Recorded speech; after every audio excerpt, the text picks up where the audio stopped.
Imagine this. People keep telling you, you're not smart enough, you'll never make it, you just don't have it in you. Most people would get angry, some would feel hurt, and many would start believing it.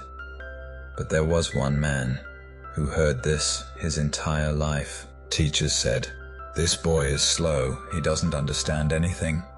Friends laughed at him. Even his own family thought, "What's he ever going to do with his life?" He was average in class, not great in sports, and didn't talk much to people. But one day, he made a decision. He would answer the world, not with words, but with his work. And what happened? The man everyone ignored changed the way the entire world thinks. This is the story of Charles Darwin, the man who redefined survival of the fittest and taught us that in life, winning is not about brute strength, but about courage and patience. And today, I'm going to share his story with you, like we're just two friends talking, and I'm telling you why Darwin's journey is not just science, it's life's biggest lesson. Charles Darwin was born in 1809 in England, and no, he wasn't some child genius. He wasn't the kind of kid teachers brag about. In fact, he was the opposite. In school, his performance was so ordinary that teachers considered him hopeless. They would say, "Charles is wasting his time." He was shy, kept to himself, and his real interest wasn't in textbooks, it was in nature. He loved insects, birds, rocks, and flowers. But back then, those weren't considered useful interests. His father, a doctor, told him, "You are wasting your life. You'll never be a doctor or a lawyer." Imagine hearing that in your own home. But Darwin had one thing: curiosity. Whatever he saw, he wanted to observe, question, and understand. He'd stare at the colors of stones, listen to bird songs for hours, and wonder, why is it like this? Society didn't take people like that seriously. People believed that if you weren't a top student, you wouldn't achieve much. But Darwin quietly held on to his passion, without trying to impress anyone, without shouting about it.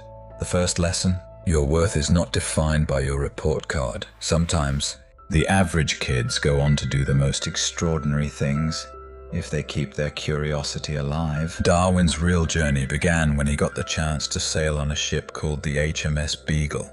Now think about it. This was the year 1831. No cell phones, no internet, no GPS. And he was about to leave on a 5-year sea voyage. This wasn't a vacation. The weather could be calm one day and brutal the next. Storms could toss the ship around like a toy. People got sick, supplies ran low, and the comfort of home was far away. But Darwin's mind was always alive. Every new plant, every strange animal. He looked at them like priceless treasures. From the jungles of South America to the unique Galapagos Islands, he explored everything.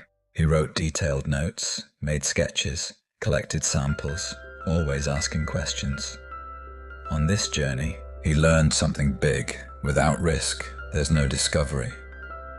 If he had stayed in England, living a safe, comfortable life, his observations, the very ones that changed science, would have never happened.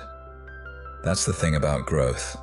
It's uncomfortable, risky, sometimes scary, but when you step out of your comfort zone, you find the discoveries that can change your life, or even the world. Darwin's greatest strength wasn't just his mind, it was his patience. After returning from his voyage, he had mountains of notes and research. And guess what? He didn't publish them right away. In fact, he waited almost 20 years before sharing his theory with the world. Can you imagine? In today's world, if someone had something groundbreaking, they'd post it online in seconds. But Darwin knew his idea was different. The world might not be ready. So he double-checked every detail. He studied farming, learned about breeding pigeons, did experiments, and looked for patterns. He wasn't rushing for fame. He was searching for truth. This is rare today. Most of us want results fast, and when it doesn't happen, we give up. But Darwin's patience teaches us something powerful. If you believe in your idea, you protect it, you nurture it, until it's ready to face the world. It's not about being first, it's about being right. and being ready. In 1859, Darwin finally published his book on the origin of species. It shook the world. Some people called it revolutionary, others called it dangerous. Church leaders said, "This goes against God."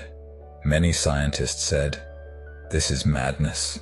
And ordinary people, they laughed, saying, "So this guy is telling us humans are connected to monkeys? Ridiculous." Imagine, after decades of work, your life's research is being mocked. But Darwin didn't fight back with anger. He responded with calm, with evidence, with facts. He didn't want to win an argument. He wanted to show the truth. Over time, the critics faded. The facts spoke for themselves. And today, Darwin's work is one of the most important contributions in science. Lesson: when you have the truth, you don't have to shout. You just have to stand your ground and let time do its work. Darwin's mindset was simple. Observe deeply, think independently, never stop questioning. He believed every detail mattered. The curve of a bird's beak, the shape of a leaf, the way animals adapted. He saw stories where others saw just nature. He also didn't waste energy comparing himself to others. He wasn't trying to be Newton or Galileo. He was just being Darwin, and that was enough. And maybe the biggest thing, he stood by the truth, even when it was unpopular.